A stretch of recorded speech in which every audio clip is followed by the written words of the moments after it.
Alors, avant de commencer cette vidéo, j'ai envie de désamorcer un truc avec vous. Cette personne, c'est moi. D'accord? Oui, il y a un... c'est moi, d'accord, ok? J'ai plus de cheveux sur cette photo, mais j'avais tenté de me relaisser et pousser les cheveux.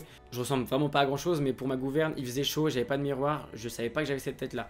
Je pouvais pas trop me recoiffer. C'est bon, vous l'avez assez vu, on peut commencer la vidéo. Mesdames et messieurs, bonjour et bienvenue pour une nouvelle vidéo. Pour ceux qui me connaissent pas, je m'appelle Axel, j'ai 21 ans, j'habite aux alentours de Rennes et je suis un ancien consommateur de protoxyde d'azote. Pour vous remettre dans le contexte, il y a un an, j'ai fait une vidéo comme quoi je parlais de mon addiction au protoxyde d'azote, ok?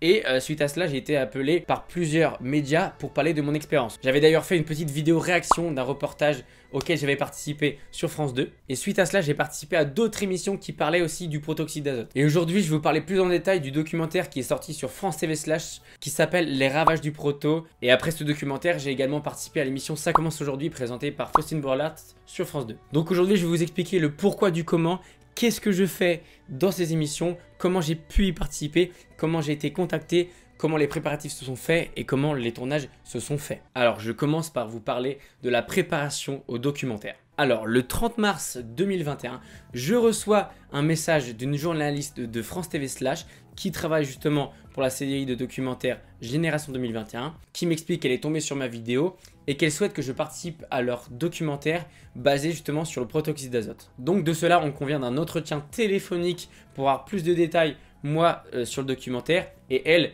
sur mon expérience avec le proto. Et donc au téléphone, elle commence par m'expliquer qu'elle va peut-être venir ici chez moi pour que je parle de mon expérience avec le protoxyde d'azote, que je raconte toute mon histoire, etc. Une sorte d'interview un peu face à face quoi. Mais elle m'explique aussi que ce sera pas encore sûr que ce sera exactement ça quoi. Donc moi je lui dis qu'il n'y a aucun problème et juste qu'on se redit pour l'avancée du documentaire. Et donc après ça, j'ai pas de nouvelles pendant 25 jours, ok. Dans le truc, moi je commence à avoir un emploi du temps qui est un peu plus chargé, donc je suis moins disponible. Je lui envoie, est-ce que c'est toujours ok, vous avez toujours besoin de moi pour votre documentaire? Et du coup elle m'explique simplement que elle et son équipe sont en train de chercher une manière de me faire apparaître dans le documentaire une manière assez différente, tu vois. Et elle m'explique que l'hypothèse d'un débat entre plusieurs jeunes dans leur bureau sur Paris est une possibilité. Et donc pour le coup, on en reste là-dessus. Une dizaine de jours passent et je suis recontacté par la journaliste qui m'explique que ça commence à se préciser et que si je suis toujours ok, le tournage se déroule de telle à telle date. Moi, les dates qu'elle me propose, ça ne me range pas du tout parce que j'ai un travail, j'ai des trucs à gérer, je ne peux pas me rendre disponible à ces dates-là. Le problème, c'est que moi, je ne suis pas tout seul dans l'histoire puisqu'il y a une équipe de tournage derrière tout ça et donc du coup, des jeunes puisque du coup, ça y est, c'est officiel, ce sera sous forme d'un débat. Donc moi, j'habite sur Rennes, ok? Les locaux sont sur Paris. Forcément, c'est un peu plus difficile et eux, tous les jeunes qui étaient invités là-bas, eux sont sur Paris, donc c'est un peu plus facile pour eux. Et donc du coup, on essaie de trouver un arrangement et tout le bazar, ça nous fait décaler des trucs, moi c'est hyper chaud et tout le bazar. Et du coup, au final, lors d'un appel, on arrive à convenir d'une date. Vient le jour du tournage. Et la petite subtilité là-dedans, c'est que le tournage se passe le soir. Moi, hop, je prends mes billets de train, direction Paris, direction la chambre d'hôtel qu'ils m'ont loué, puis après, je décale aux locaux qui sont vraiment à 5 minutes à pied. Vraiment, c'était beaucoup trop bien parce que du coup, ils m'ont payé la chambre d'hôtel vu que c'était trop tard, il n'y avait pas de train en retour, tu vois. Par rapport aux dates de tournage, le temps que ça durait, j'avais pas de train retour. Donc là vient l'heure du tournage. Moi je suis un petit peu gêné parce que du coup ça va être la première fois que je vais parler à des inconnus de mon problème face à face, ok? Donc là du coup tout se met en place, les préparatifs, toi tu vas te mettre là, toi tu vas te mettre là et tout bazar. Toi tu vas avoir un micro, tous les petits détails à régler et d'un coup, Axel, le présentateur et du coup la journaliste qui m'a contacté, Marie, ils me disent est-ce que tu peux venir à part, on va un peu t'expliquer comment va se passer le débat. Donc là moi j'ai un petit coup de stress parce que du coup il n'y a qu'à moi qui explique comment ça va se passer. Donc je sais pas trop, je comprends pas trop. On va dans leur bureau et là en fait ils m'expliquent que je suis un peu la pièce maîtresse de ce débat. Coup de pression direct, il y a quoi? Et en fait, il m'explique que dans les jeunes, il y en a qui en consomment actuellement, il y en a qui ont déjà consommé, il y en a qui n'y connaissent rien du tout, il y en a qui en ont juste entendu parler.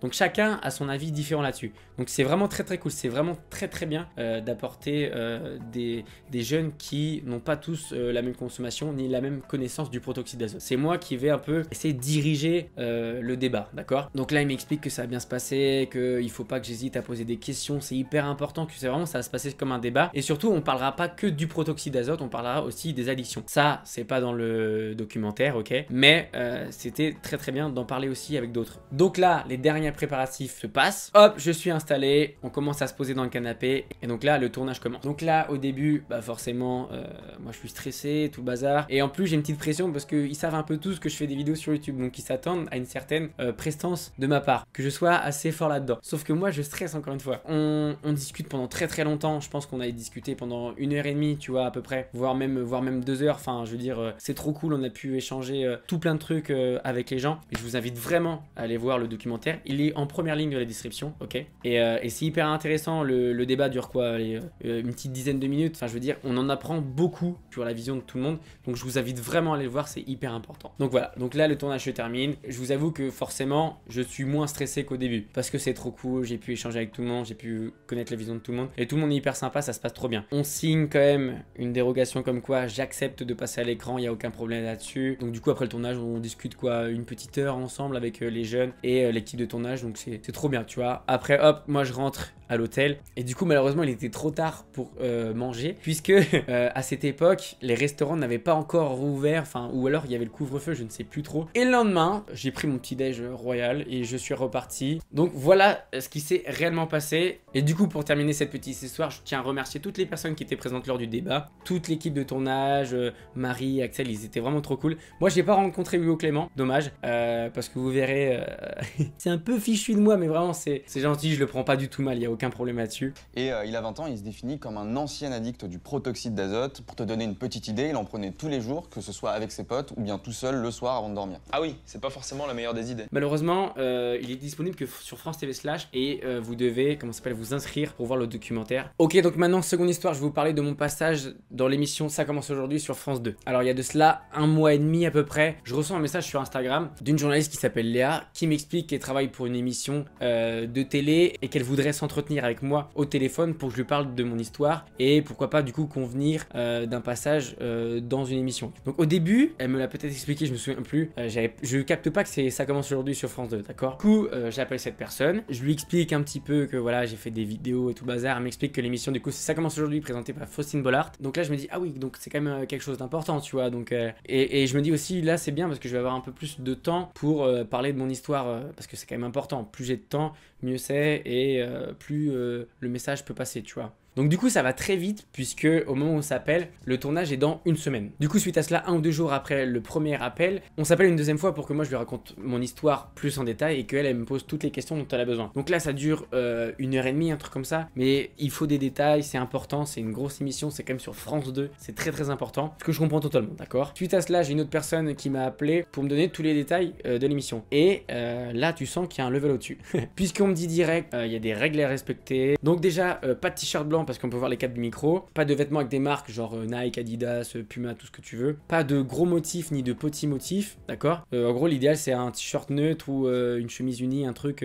Donc là comme je vous dis ça va très vite, 2 jours avant je reçois mes billets de train, du coup il faut que je fasse l'aller-retour dans la journée, c'est un peu la galère, c'est un peu la course mais ça se fait. Donc là vient le jour du tournage, nous sommes vendredi, je suis un peu claqué de ma semaine mais ça va.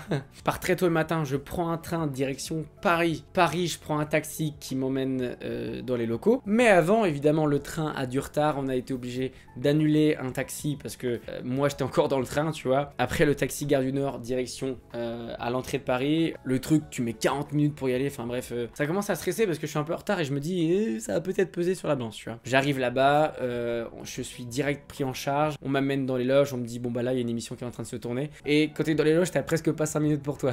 En gros j'arrive, direct maquillage, je reviens, après on me fait signer un papier comme quoi je suis d'accord, je suis ok pour passer à la télé, il y a aucun souci. Je finis le truc, 2 minutes après hop coiffure, 5 minutes après du coup Léa arrive, la journaliste avec qui j'étais au téléphone pour tous les préparatifs, et m'explique que voilà, en gros il y a des questions et voilà et comment il faut que j'y réponde entre guillemets. Et là du coup vient l'heure du midi et là du coup j'ai un peu plus de temps pour moi, donc du coup je commence beaucoup plus à stresser puisque en plus de ça, ce que je vous ai pas dit c'est que l'émission est en direct. La seule émission qui passe dans la semaine en direct c'est celle du vendredi. Bingo, c'est pour Bibi. Et en plus on me dit tu passes en premier devant les autres personnes. D'accord, ok, mais qui sont les autres personnes? Alors du coup les autres personnes c'est Roselyne, la maman d'un ancien consommateur de drogue qui a réussi à s'en sortir aujourd'hui, d'ailleurs bravo à lui. Et à côté nous avons Véronique, la maman du jeune Alexandre qui est lui malheureusement décédé. Donc du coup on est tous les deux dans les loges avec Véronique et on s'explique notre histoire avant pour briser la glace parce qu'on va parler entre guillemets de la même chose, pour se déstresser, tu vois. Et c'est vraiment très poignant comme témoignage, vraiment. Je vous invite vraiment à aller voir d'ailleurs le reportage. Je peux pas vous le montrer aujourd'hui parce qu'il y a des droits d'auteur dessus, du coup. Mais je vous invite à aller voir, les extraits sont sur YouTube ou alors l'émission est sur France TV/ si vous voulez la revoir. Et d'un côté, heureusement qu'on a fait ça parce que du coup, on était un peu plus décontracté, entre guillemets, si je puis dire. Mais bon, je suis quand même stressé parce que je vous rappelle qu'on passe en direct. Donc là, le truc commence à se faire. On va mettre des micros. Je suis prêt, mais je suis stressé. On va sur le plateau. C'est impressionnant parce que tout commence à se mettre en place et je vous rappelle qu'on est en direct. Donc t'as tout le temps quelqu'un qui dit direct dans 2 minutes. Donc forcément, la pression elle monte. Et donc là, du coup, à un moment, hop, on voit Faustine aussi arriver. Elle nous dit bah merci, c'est très gentil de venir témoigner. C'est très important, ça va être vraiment bénéfique. Et en plus, c'était la journée de lutte contre les addictions ou quelque chose comme ça, tu vois. Bah, ça stresse encore plus parce qu'elle est la présentatrice, tu la vois d'habitude à la télé, puis là, à côté de toi, et tu vas discuter avec elle. C'est particulier, ok? Je suis stressé à balle, ok? Moi, quand je suis stressé, j'ai des réactions allergiques sur les bras, je fais l'eczéma, j'ai des plaques rouges. Là, c'était même pas avec des plaques rouges, c'était des plaques, c'était un volcan le truc, tellement il était rouge, tu vois. Et là, vraiment, on entend 5, 4, 3, 2, 1. Et là, juste avant, Faustine, elle me dit, c'est elle, souffle. D'accord, je vais le faire. Bonjour Axel. Bonjour. Merci d'être avec nous. Première phrase, déjà je bégaye et tout bazar. Mais plus ça va, plus je me sens un peu plus à l'aise parce que je sens qu'elle comprend, je sens qu'on est bien entouré. Raconter une histoire comme ça, c'est pas non plus une fierté. Mais je me devais de faire ça, pour moi c'est un devoir de faire de la prévention.